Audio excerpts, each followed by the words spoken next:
Alright, so I have my little caliper spreading tool here.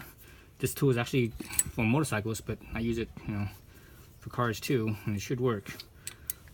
So I need to spread the brake pad here apart to fit the rotor. So basically, it works like so. Let me get a different position. My angle is kind of awkward here. Let me get the camera in closer, maybe.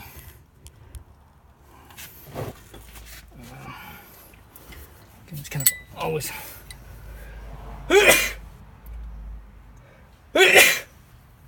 always comes in twos, so it's always awkward to work with the camera because it's always right in the way. Okay, so hopefully this will spread easily, because sometimes spreading brake pads is a real pain in the butt. So I just kind of put it in the middle, right in the middle of them. Okay, it's spreading. I see it.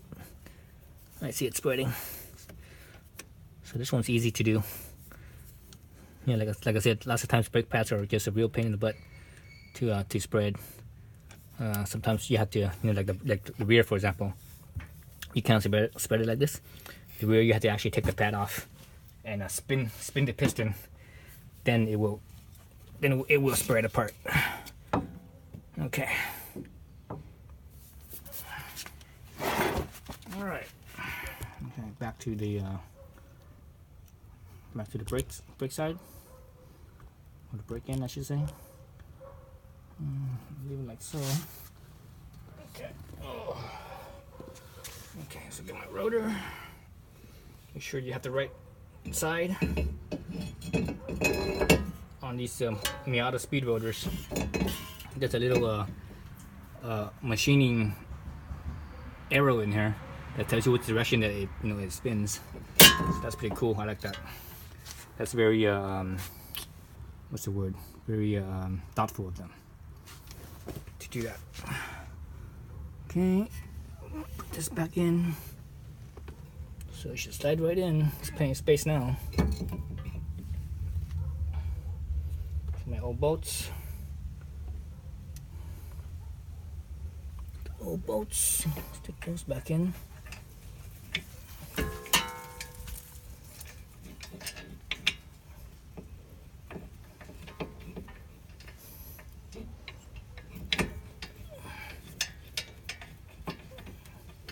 Now, people are wondering, why did I get big rotors? And then when I got big rotors, how did I get these rotors for? I guess I'm one of those people just can't leave it alone. At the same time, I want to know.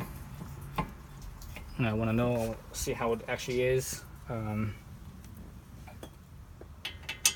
As far as the Goodwin big rotors, I don't think anyone has that yet, or if they did, no one's mentioned it, talked about it. So I haven't heard anything about it at all. So I might be the first one to have those Goodwin big rotors for the Brembos, possibly. So, but I'm not sure 100% on that. But like I said, I haven't heard anything about it.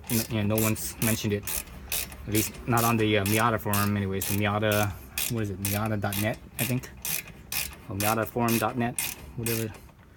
Oops, shit, spinning the wrong way. I was loosening it, not tightening it. Oops. So people are wondering, oh, why do you have those big rotors? Why are you getting these going back to small rotors? Well, I want to see,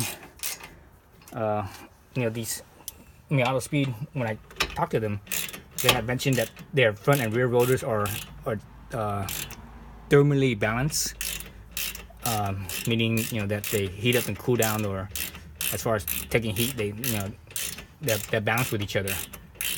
When you have the big rotor and a small rotor, big rotor in front, small rotor in the back, I don't think it's quite balanced. But with the Miata Speed rollers, they say they claim it's balanced, so I take their word for it. I always like to take people's word usually. Go by good faith. They call it good faith. So I take their word for it. So that would be nice, having something that's balanced. Also, those big rotors, I think they're totally overkill for street use, and I'm for the stock rotors in mountain driving, when you have long downhill grades that goes on for like several miles, the stock rotors will actually start to fade and get a little bit too hot. They will fade a little bit for sure. But those big rotors, man, I pushed them, and I was just driving stupid on them, driving completely unsafe speeds and unsafe everything, and I could not get them to fade at all. And that's still using the stock brake pads. So that tells me that several things. One, because they pump air, just like these ones pump air, so the rotor stays cooler. And also having more thermal mass on the big rotor, at least I think more thermal mass anyways, on the big rotor. It basically makes it so that that it takes more heat for it to actually heat up, to overheat basically. And so in that regard, the rotors didn't overheat. So the stock caliper torque value is 59 foot-pounds all the way up to I think 70 something. So 59 to 70 something. I forgot what 70 what. I think low 70s. So I'm gonna go with probably 65, let's say. So that would be like good middle ground. So when you have torque numbers and stuff, it's always best to just go with the middle. Anytime you have any one type of specification, give or take, always go for the middle. That's the safest bet. So 65. Let's see. I need a 17 millimeter here.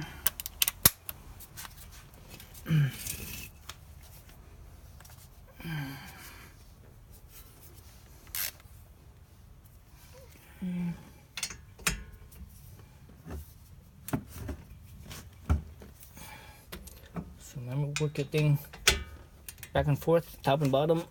Don't just do it all, tighten all one, then tighten the other. You should tighten a little bit at the top, tighten a little bit at the bottom, until you make your way up to the torque spec. I need to move this camera, it's like right in my way. I can't get any, even though this thing is real long, I can't get any, I don't have the proper ergonomics. And this is kind of goofy. Okay. So a little bit at a time, top and bottom. A little bit at a time, top and bottom. Okay, that's good. That was 65.7.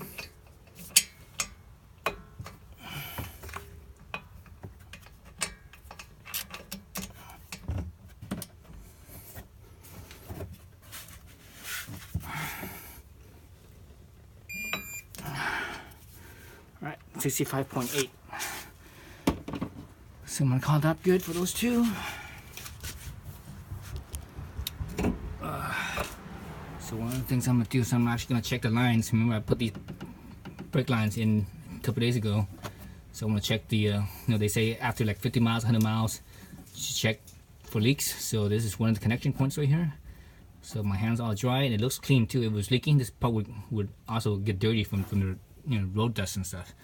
So the other thing is the bottom down here. So that looks clean. So that's all dry. Okay, so it's no leaks. So there you go. That's all I have to do with the rotors. Now I just put the wheel back on, torque it down, 80 foot-pounds on these ones, and we should be done. All right, thanks for watching. Oh, just about 10 minutes, perfect.